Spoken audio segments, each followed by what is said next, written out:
Hey, good afternoon, ladies and gentlemen.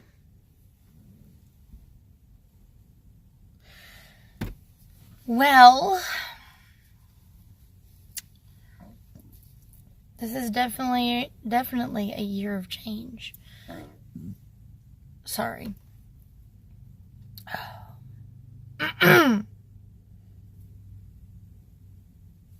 So, for those of you that don't know personally, I want to give you guys a heads up that February, like the first couple of weeks of February, I'm not gonna really be present. not by much, because it's going to be the February 2nd is going to mark the anniversary of a death day for someone that is really precious to us. I want to focus on a once and final farewell for this person. The spirit.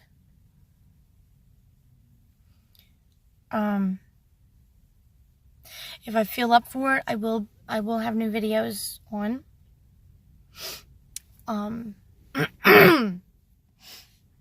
So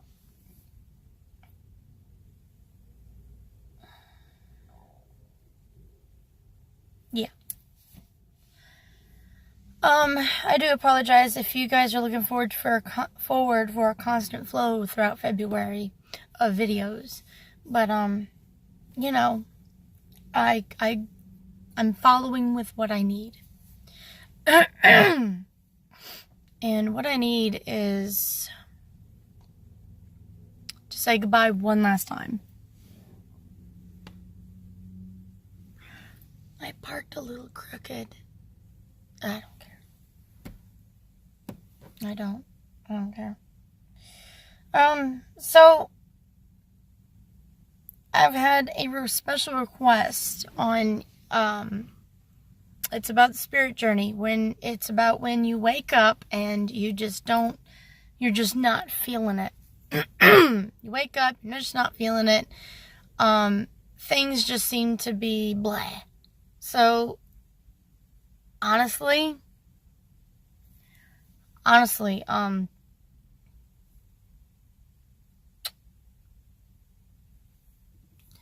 you gotta remind yourself why you do what you do. 1 minute. I need to fix my...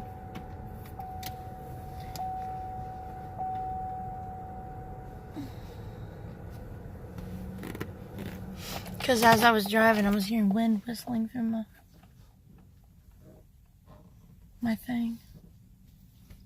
I can't tell where it's coming from, but I hear wind whistling every time I'm driving. Especially on this door.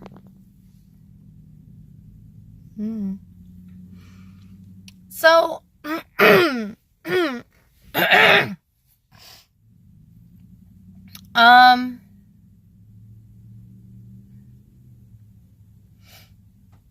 the thing is,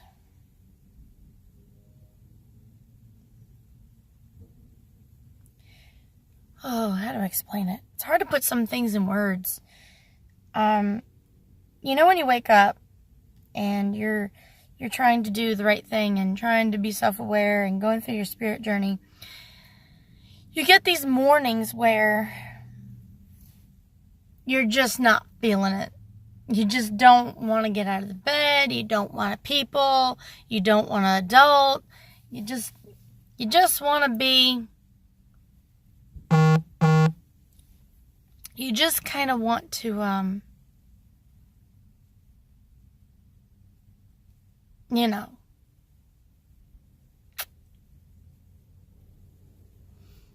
lay there and just unplug a little bit. Now, I can totally understand that. Now, my day job, I work in retail, so I'm around people. From the moment I set foot out to get in my car, driving, dealing with people, and then be around people up until 8 o'clock, give or take.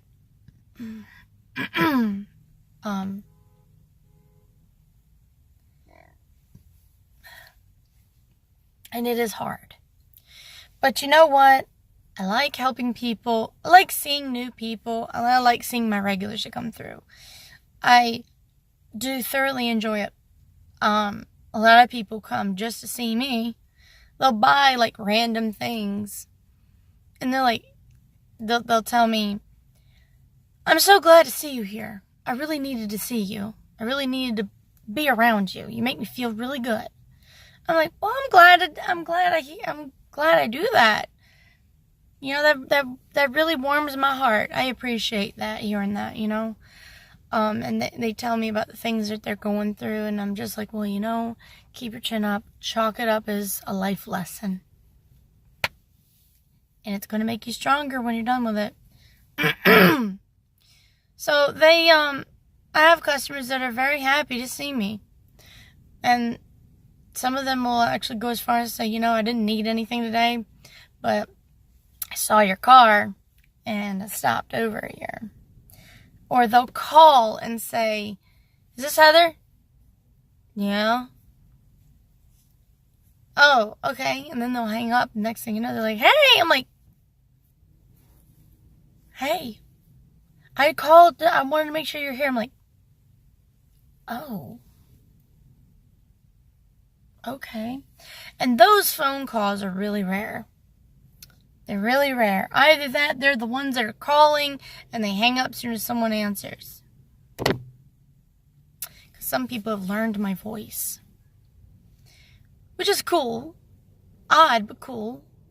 Didn't think I mattered enough for my voice to be remembered. But you gotta focus when you have those days where you just don't feel like peopling or adulting.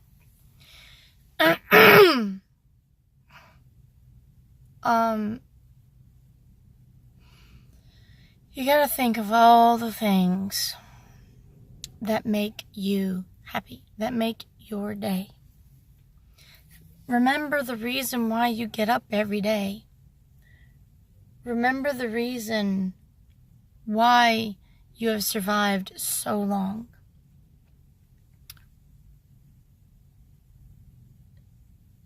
It's hard. It is. I know. What keeps me going are the people that can't. The people that have lost. I live life because they can't.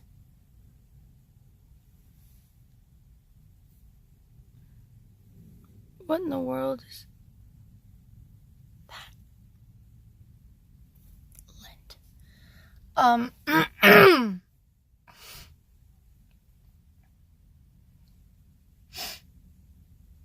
The people that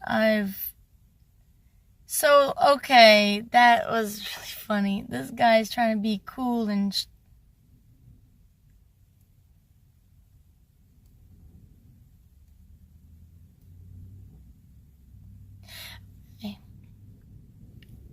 hat on the side, wearing a pants sagging, and he's really young. He's just going, oh man, no, that's not cool. That's so not. All right, focus. I get up for those that didn't that morning. I get myself dressed for those that can't. I live my life for those that I love and have lost. And that are gone. So that's what gets me going. That's what keeps me moving. Because I'd rather be able to get up, move, and live life and do what I gotta do than take what I've been blessed with for granted and just squander it.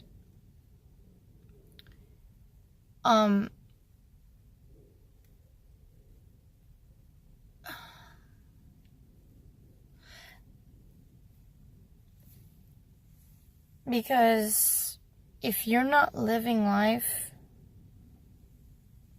what are you doing? What are you doing?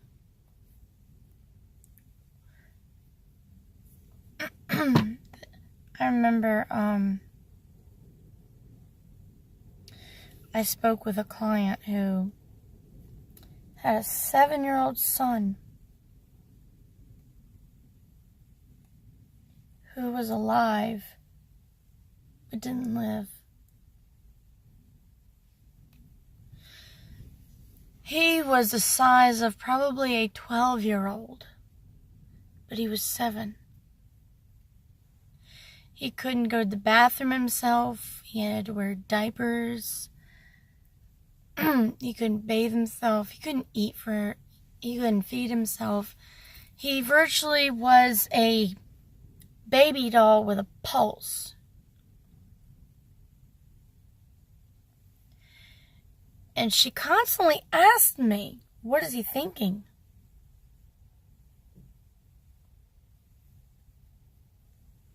Honestly,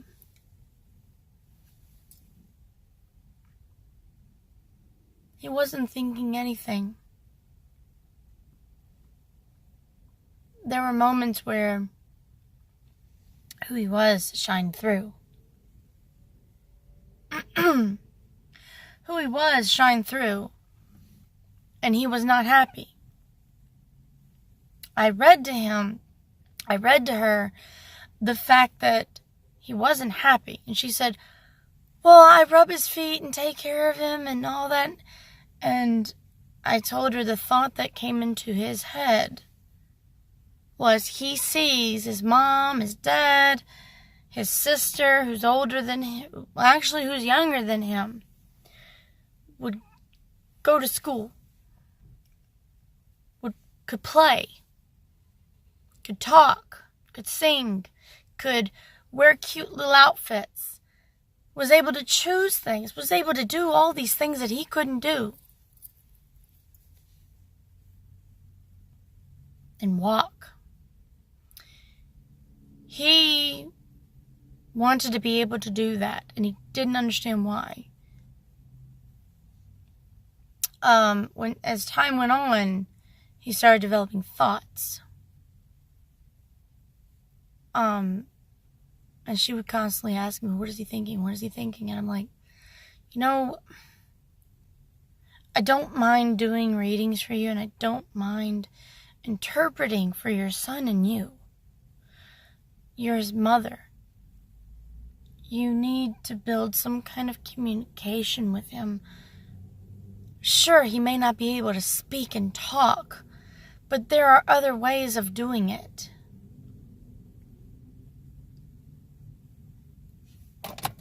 There are multitudes of ways to build a communication with people that can't. There's many ways. There are computers you can hook up to someone's forehead, and you can, they can form words with their face muscles. Oh, the wind's picking up. Or the twitch of a finger could be a vowel. Or exclamation. This poor child, to me, it would feel like prison. Living in a body and not able to communicate, do for yourself, move. Every few hours she had to move him. Every few hours she had to move him. She couldn't get a job if she wanted to. I'm not putting her down. I'm not putting anyone down in this situation, but it's just a horrible situation anyone has to go through, where her husband wanted his wife back. Because the family did speak to me. Her husband wanted his wife back. He said, I want to spend time with her without her having to wake up every 3 hours at night to wipe my son's ass or feed him or reposition him every 3 hours. You know, so he didn't get bed sores. He said, I want one night with my wife just to hold her without her having to get up every 3 hours or less and just be with her. And the little girl actually contacted me. Well, she was only what?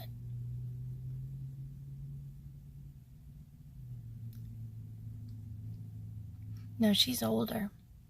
He was younger, she was older. It's been a long time.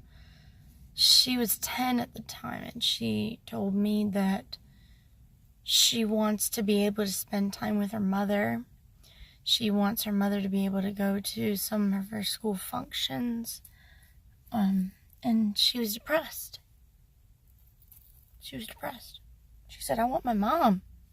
I understand my brother needs help, but surely there's places, you know, he can go for a little while, you know, to get the care he needs, and we can be a family again.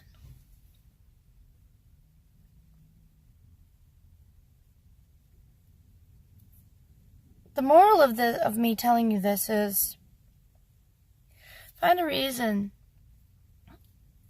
that keeps you going, keeps you moving, because the mother of the situation, she says she gets up for him. Her life is for him. She does for him. But the thing is, everyone in that family suffered. You have to balance. It can't always be about you. You can't get up every day for somebody else, solely for someone else. You shouldn't. You have to do it for yourself sometime. Like, I get up and get out of the house that I'm in, mainly to just get away sometimes, because I need to be out here. I need to be around other people. Because if I allow myself to stay indoors, your spiritual journey is just going to go in a circle. You won't grow. You won't adapt. You won't learn anything. And you won't toughen up. And you won't get stronger. You just stagnate. You cannot starve yourself of certain experiences. You have to be able to leave the house, go and live life, function. Yeah, I know out here is full of anxiety and freaky crap. Oh, I know. Trust me, I know. If I had my way, I wouldn't even drive. I would be teleporting. But alas, that technology has not been made yet. Or has it? One day they will. And I'm going to be too old to get in there and try it out. But I'll try. We're worried about your heart. Screw it. Let me get in there. I want to teleport to, I don't know, Busch Gardens. I just want to go to Trapper and get me a smoked turkey leg.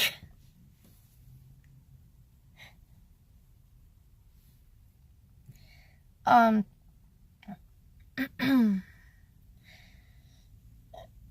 mean, even some of the monks that go into solitude, even they still even they go out in public and they go down where the little villages or the towns or a city. I've seen Hare Krishnas go around, and sometimes they do seclude themselves, to seek enlightenment, cleanse, and ground themselves before they go back out in the world again. There's a lot of Buddhist monks that do the same thing. Catholics even. I ran into, I want to say, one of my trips to Oklahoma, I've ran into a real sovereign Catholic Vatican monk. Well, he's not of the Vatican. He learned from the Vatican, and he was an actual monk. He had a black habit on, robe. He had the prayer beads and a rope around his waist and sandals, and he even had a little ball patch on his head.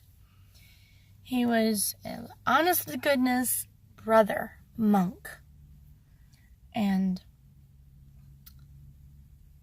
he knew Old English.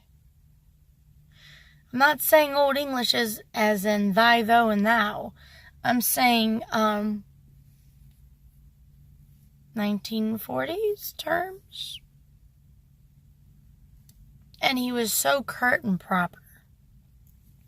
He said he'd been in seclusion ever since he was 16, and here he is, 45 years old, going to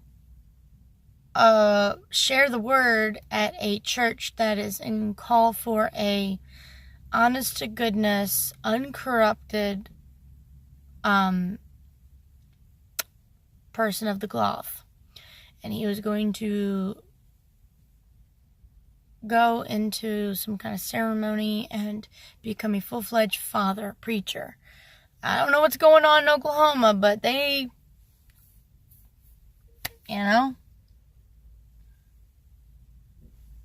called for one. Real honest to goodness monk. So ever since that man was 16, he didn't come back out till he was 45 years old. And I said, what is it like being in total seclusion? And he said, honestly, I know why people are so enamored with being left alone. And I said, why is that? And he said, because it's empowering to be alone. No one to tell you what to do, where to go, no rules to follow, except for your own that you feel is right, your own rules that you feel are right, and God's word. And he said, honestly, if you lived it your whole life, the rules of the Bible are very easy to follow. It becomes your nature. And he said he spoke with all kinds of people of different religions, and he said honestly, I'm not the only one in the only religion that does that. We talked for a good time on that bus. And then he said the downside of being alone for so long and not being out in public and is because you lose sight of how to function and how to reach out to people in a common ground.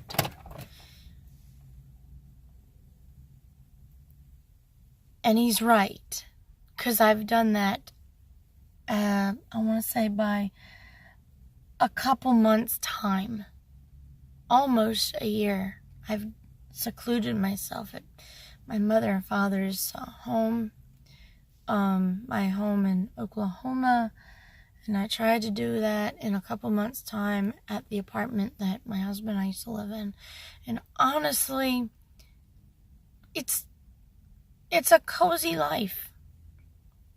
But you gotta come out. You gotta go and function. It got to the point where my husband was like, hey, you wanna go to the movies? I'm like, no, I wanna stay here. Anything fun? I was like, no, I wanna stay here. Now, it's a little scary how comfortable it is to seclude yourself. and how far you can actually go as to avoid leaving your home entirely. You learn how to be self-reliant. You won't ever feel lonely. But after a certain amount of time, and if you're not disciplined enough, you can become somewhat eccentric. We need social interaction. We need to be out in public.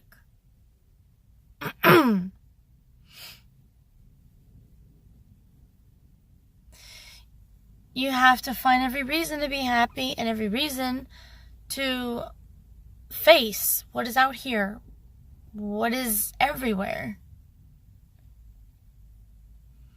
For the longest time, my neighbors in Matoka thought there was something wrong with me because I didn't talk to anyone. I didn't have anything in common with them. I love them dearly, but I just didn't have anything in common. When you don't have anything in common with people, and you do try, and you just can't seem to make a connection, it's okay. You don't have to connect with everybody you come across.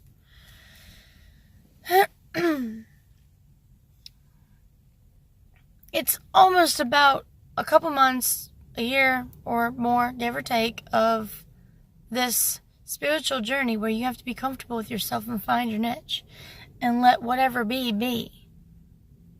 You can't control everything, not in your life. Sad truth. But once you realize that, you become more empowered. Now, some people like to, after this awkward period, like to go into witchcraft or Wiccan, or the ability of Reiki, doing Reiki, or study the Akashic Records. I do suggest people to learn the Akashic Records. But sometimes, when it comes to the Akashic Records, you can think yourself into a paradox. And it is quite troubling when you think yourself into a paradox. Oh, that's very stupid. Wow. Sorry, I just saw someone did a U-turn in the middle of a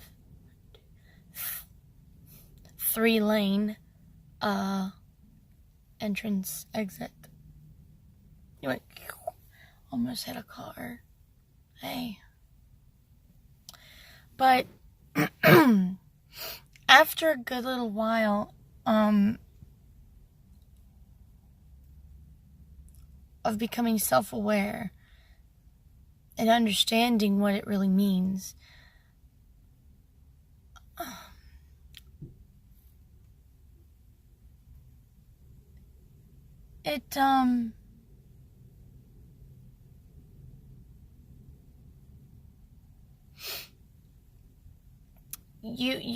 you kind of test out certain disciplines. And that's fine. I just don't recommend the negative driven, dark driven, hateful driven, parasitic form of disciplines. And there's a list. Just follow your heart. You're going to want to stay in the light for as long as you can. Because there are things in this world that are enticed by people that are discovering their power. You have to be careful. You will be tricked. You will be enticed. You will be tempted. And you will be bombarded. There are ways to keep that at bay. I swear by sandalwood, frankincense, and myrrh. And I also swear by angelica root, as well as holy water or Wiccan water. Wiccan water. The thing is, when you start feeling those things happen, basically you're a light. When you start having that light about you, there are all kinds of moths and bugs that are going to want to come to it. Just be sure to maintain and contain your light when it comes to having too much toxicity and toxic peoples and entities coming at you. You have to stand your ground and not be afraid of them, because if you don't give them that power to make you afraid, they will not hurt you. And if you ever need help, that's why I suggest getting friends and being in a group where people have like-mindedness and are very diverse. Because you don't want a one-size-fits-all kind of fix. You want to be able to customize and formulate a way to keep these things away from you, because if it is made of you and you came up with it, chances are you're going to be set. And they're not going to mess with it, because it's more strong if it comes directly from you. But if it works for you and someone else came up with it, by all means, use it. Use it, use it, use it, use it, use it. In the apartment I lived in, there was a really bad entity that kind of piggybacked off somebody. Because when you live in an apartment complex, it is really hard to put barriers up, because you are only subjected to only your apartment. And you can't very well go in everyone's home and just be like, I need to smudge your apartment. Thank you. Yeah, you got some bad up in here.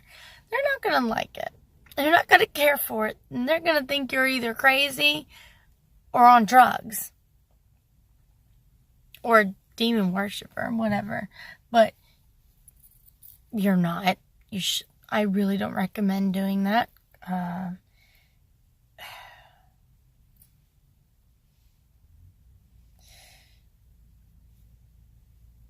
But the internet has made it so that it's very easy to self-help. But if you feel like you're not able to help yourself, there is a whole society full of people like me and others that can help remotely or meet up and help.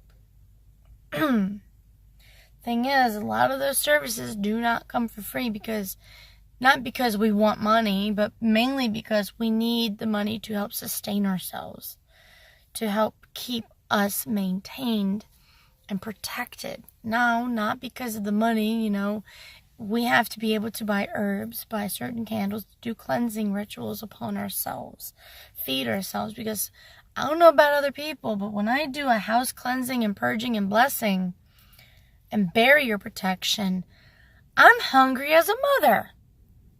I'm hungry. I'm starving. It takes energy for me. And I need to eat. I need to eat afterwards. It's just how I am. But, and usually 9 times out of 10, I have to buy fresh herbs to be able to realign everything, cleanse everything. So that is why. Resources. Sorry, I wish we can do it for free. But we do have to maintain ourselves. And if the light worker is really genuine, they would do something.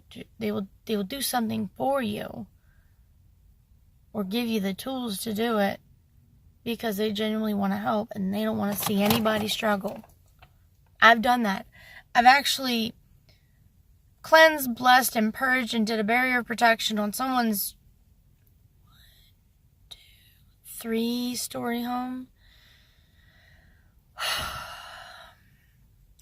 in exchange for, well, honestly, a car payment, because I didn't have money for my car payment. I was able to do that. Speaking of which, I gotta pay my car payment tomorrow. Anyways, I hope this helps out. And if anyone is in need, please reach out to me, and I will do everything I can to help you in however way you need. So, love and light to you all, and I wish we have a really good day today.